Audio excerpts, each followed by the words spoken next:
ನಮಸ್ಕಾರ ಸ್ನೇಹಿತರೆ, ನಮ್ಮ ಚಾನಲ್ಗೆ ನಿಮ್ಮೆಲ್ಲರಿಗೂ ಸ್ವಾಗತ.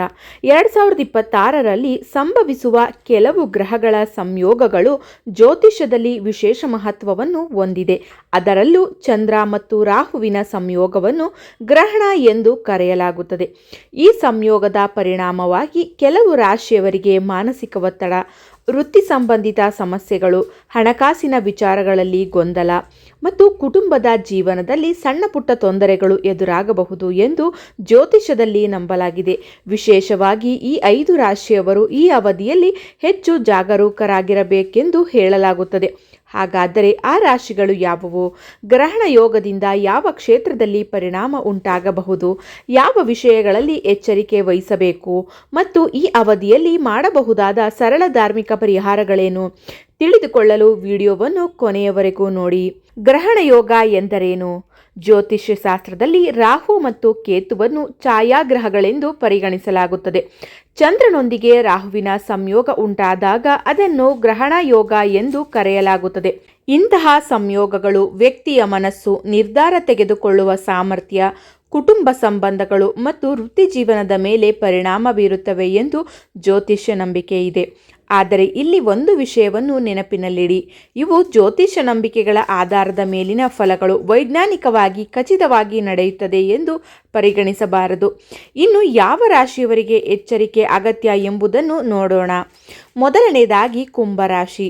ಕುಂಭರಾಶಿಯವರಿಗೆ ಈ ಅವಧಿಯಲ್ಲಿ ವೃತ್ತಿ ಮತ್ತು ಕುಟುಂಬ ಜೀವನದ ನಡುವೆ ಸಮತೋಲನ ಸಾಧಿಸುವುದು ಸ್ವಲ್ಪ ಕಷ್ಟವಾಗಬಹುದು ಎಂದು ಜ್ಯೋತಿಷ್ಯದಲ್ಲಿ ಹೇಳಲಾಗುತ್ತದೆ. ಕೆಲಸದಲ್ಲಿ ಹೆಚ್ಚಿನ ಜವಾಬ್ದಾರಿಗಳು ಬರಬಹುದು. ನಿಮ್ಮ ವೃತ್ತಿ ಜೀವನದಲ್ಲಿ ಮುಂದೆ ಹೋಗಬೇಕು ಎನ್ನುವ ಆಸೆ ಇರುತ್ತದೆ. ಆದರೆ ಅದೇ ಸಮಯದಲ್ಲಿ ಕುಟುಂಬದ ಕಡೆಗೂ ಗಮನ ಕೊಡಬೇಕಾಗುತ್ತದೆ. ಇದರಿಂದ ಮಾನಸಿಕ ಒತ್ತಡ ಉಂಟಾಗಬಹುದು. ವಿಶೇಷವಾಗಿ ಮಕ್ಕಳೊಂದಿಗೆ ಸಮಯ ಕಳೆಯಲು ಸಾಧ್ಯವಾಗದೇ ಇರಬಹುದು. ಆದ್ದರಿಂದ ಈ ಅವಧಿಯಲ್ಲಿ ಕೆಲಸವೊಂದೇ ಜೀವನ ಎಂದು ಭಾವಿಸದೆ ಕುಟುಂಬಕ್ಕೂ ಸಮಯ ನೀಡುವುದು ಮುಖ್ಯ. ಇನ್ನೊಂದು ಪ್ರಮುಖ ವಿಷಯ, ಆತುರದಲ್ಲಿ ಯಾವುದೇ ದೊಡ್ಡ ನಿರ್ಧಾರ ತೆಗೆದುಕೊಳ್ಳಬೇಡಿ. ಹೊಸ ಉದ್ಯೋಗ, ದೊಡ್ಡ ಹೂಡಿಕೆ ಅಥವಾ ವ್ಯವಹಾರಕ್ಕೆ ಸಂಬಂಧಿಸಿದ ನಿರ್ಧಾರಗಳನ್ನು ತೆಗೆದುಕೊಳ್ಳುವ ಮುನ್ನ ಸಾಕಷ್ಟು ವಿಚಾರಿಸಿ, ಶಾಂತವಾಗಿ ಯೋಚಿಸಿ ನಿರ್ಧಾರ ತೆಗೆದುಕೊಂಡರೆ ಅನಗತ್ಯ ಸಮಸ್ಯೆಗಳನ್ನು ತಪ್ಪಿಸಬಹುದು. ಎರಡನೆಯ ರಾಶಿ ಕಟಕ. ಕಟಕ ರಾಶಿಯವರಿಗೆ ಈ ಅವಧಿಯಲ್ಲಿ ವೃತ್ತಿ ಮತ್ತು ಸಾಮಾಜಿಕ ಸ್ಥಾನಮಾನಕ್ಕೆ ಸಂಬಂಧಿಸಿದ ವಿಚಾರಗಳಲ್ಲಿ ಏರಿಳಿತಗಳು ಉಂಟಾಗಬಹುದು ಎಂದು ಜ್ಯೋತಿಷ್ಯ ಫಲಗಳು ಸೂಚಿಸುತ್ತವೆ. ಕೆಲಸದಲ್ಲಿ ನೀವು ಮಾಡುವ ಪರಿಶ್ರಮಕ್ಕೆ ತಕ್ಕ ಗುರುತು ಸಿಗುತ್ತಿಲ್ಲ ಎನ್ನುವ ಭಾವನೆ ಇರಬಹುದು.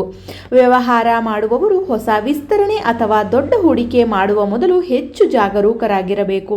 ವಿಶೇಷವಾಗಿ ಹೊಸ ಆಸ್ತಿ, ಮನೆ ಅಥವಾ ಜಮೀನು ಖರೀದಿಸುವ ವಿಚಾರದಲ್ಲಿ ದಾಖಲೆಗಳನ್ನು ಸರಿಯಾಗಿ ಪರಿಶೀಲಿಸುವುದು ಮುಖ್ಯ. ಯಾರಾದರೂ ಹೇಳಿದ ಮಾತನ್ನು ಮಾತ್ರ ನಂಬಿ ಹಣ ಹೂಡಿಕೆ ಮಾಡಬೇಡಿ. ಪೂರ್ವಜರ ಆಸ್ತಿ ಅಥವಾ ಕಾನೂನು ವಿಚಾರಗಳಿದ್ದರೆ ಆತುರ ನಿರ್ಧಾರಗಳನ್ನು ತೆಗೆದುಕೊಳ್ಳದೆ ಕಾನೂನು ಸಲಹೆ ಪಡೆಯುವುದು ಉತ್ತಮ. ಈ ಸಮಯದಲ್ಲಿ ನಿಮ್ಮ ಹಣ ಮತ್ತು ದಾಖಲೆಗಳ ಸುರಕ್ಷತೆಗೆ ಹೆಚ್ಚಿನ ಆದ್ಯತೆ ನೀಡಿ. ಮೂರನೆಯ ರಾಶಿ ತುಲಾರಾಶಿ. ತುಲಾರಾಶಿಯವರಿಗೆ ಶಿಕ್ಷಣ, ಪ್ರಯಾಣ ಮತ್ತು ಅದೃಷ್ಟಕ್ಕೆ ಸಂಬಂಧಿಸಿದ ವಿಚಾರಗಳಲ್ಲಿ ಕೆಲವು ಅಡೆತಡೆಗಳು ಎದುರಾಗಬಹುದು ಎಂದು ಜ್ಯೋತಿಷ್ಯದಲ್ಲಿ ಹೇಳಲಾಗುತ್ತದೆ. ವಿದ್ಯಾರ್ಥಿಗಳು ಓದಿನಲ್ಲಿ ಏಕಾಗ್ರತೆ ಕಾಪಾಡಿಕೊಳ್ಳಲು ಹೆಚ್ಚು ಪ್ರಯತ್ನ ಮಾಡಬೇಕಾಗಬಹುದು. ಪರೀಕ್ಷೆ ಬರೆಯುವವರು ಕೊನೆಯ ಕ್ಷಣದಲ್ಲಿ ಆತುರಕ್ಕಿಂತ ನಿಯಮಿತ ಅಭ್ಯಾಸದ ಮೇಲೆ ಗಮನ ಹರಿಸಬೇಕು.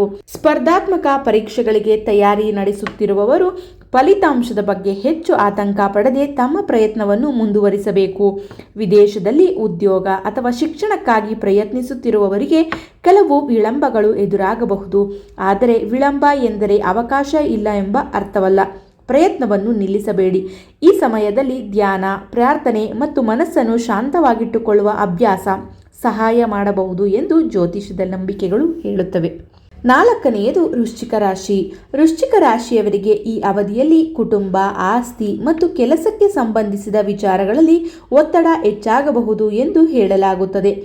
ಬಹಳ ದಿನಗಳಿಂದ ಬಾಕಿ ಉಳಿದಿರುವ ಕೆಲಸಗಳು ನಿಧಾನವಾಗಿ ಸಾಗಬಹುದು. ಪೂರ್ವಜರ ಆಸ್ತಿ ಅಥವಾ ಕಾನೂನು ವಿಚಾರಗಳಿದ್ದರೆ ಅನಿರೀಕ್ಷಿತ ಫಲಿತಾಂಶ ಸಿಗಲು ಸಮಯ ಬೇಕಾಗಬಹುದು.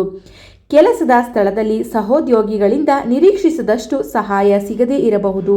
ನಿಮ್ಮ ಪರಿಶ್ರಮಕ್ಕೆ ತಕ್ಕ ಪ್ರಶಂಸೆ ಸಿಗದಿದ್ದರೂ ನಿರಾಶರಾಗಬೇಡಿ. ನಿಮ್ಮ ಕೆಲಸವನ್ನು ನೀವು ಪ್ರಾಮಾಣಿಕವಾಗಿ ಮುಂದುವರಿಸಿ. ಆರೋಗ್ಯದ ವಿಷಯದಲ್ಲೂ ನಿರ್ಲಕ್ಷ್ಯ ಮಾಡಬೇಡಿ. ದೈನಂದಿನ ಜೀವನದಲ್ಲಿ ಸರಿಯಾದ ಆಹಾರ, ಸಾಕಷ್ಟು ನಿದ್ರೆ ಮತ್ತು ವಿಶ್ರಾಂತಿಗೆ ಆದ್ಯತೆ ನೀಡಿ. ಇನ್ನು ಷೇರು ಮಾರುಕಟ್ಟೆ ಅಥವಾ ಅಪಾಯ ಹೆಚ್ಚಿರುವಲ್ಲಿ ಹೂಡಿಕೆಗಳಲ್ಲಿ ತಕ್ಷಣ ದೊಡ್ಡ ಮೊತ್ತ ಹಣ ಹೂಡಿಕೆ ಮಾಡುವ ಬದಲು ಸಂಪೂರ್ಣ ಮಾಹಿತಿಯನ್ನು ಪಡೆದು ನಿರ್ಧಾರ ತೆಗೆದುಕೊಳ್ಳುವುದು ಉತ್ತಮ. 5ನೆಯ ರಾಶಿ ಮೇಷ.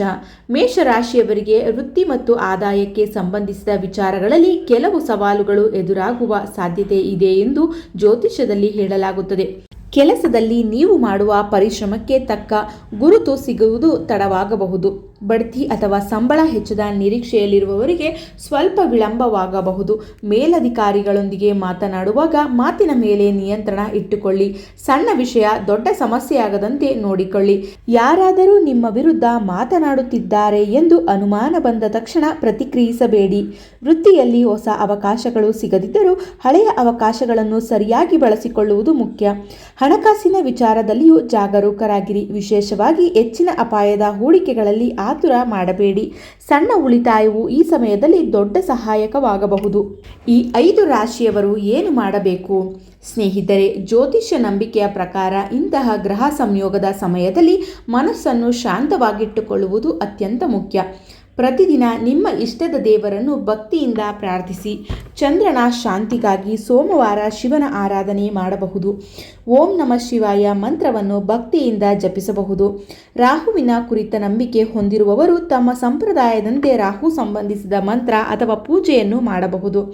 ಅಗತ್ಯವಿರುವವರಿಗೆ ಅನ್ನ, ಬಟ್ಟೆ ಅಥವಾ ನಿಮ್ಮಿಂದ ಸಾಧ್ಯವಾದಷ್ಟು ಸಹಾಯವನ್ನು ಮಾಡುವುದು ಉತ್ತಮ.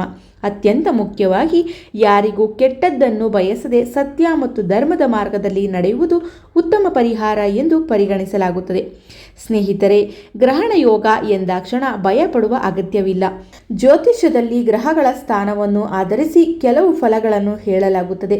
ಆದರೆ ನಮ್ಮ ಜೀವನದಲ್ಲಿ ನಮ್ಮ ಪ್ರಯತ್ನ, ಸರಿಯಾದ ನಿರ್ಧಾರ, ಶಿಸ್ತು ಮತ್ತು ಧನಾತ್ಮಕ ಮನೋಭಾವ ಕೂಡ ಬಹಳ ಮುಖ್ಯ. ಆದ್ದರಿಂದ ಈ ಸಮಯದಲ್ಲಿ ಭಯ ಪಡುವ ಬದಲು ಎಚ್ಚರಿಕೆಯಿಂದಿರಿ. ಆತುರದ ನಿರ್ಧಾರಗಳನ್ನು ತಪ್ಪಿಸಿ. ಹಣಕಾಸಿನ ವಿಚಾರದಲ್ಲಿ ಜಾಗರೂಕರಾಗಿರಿ.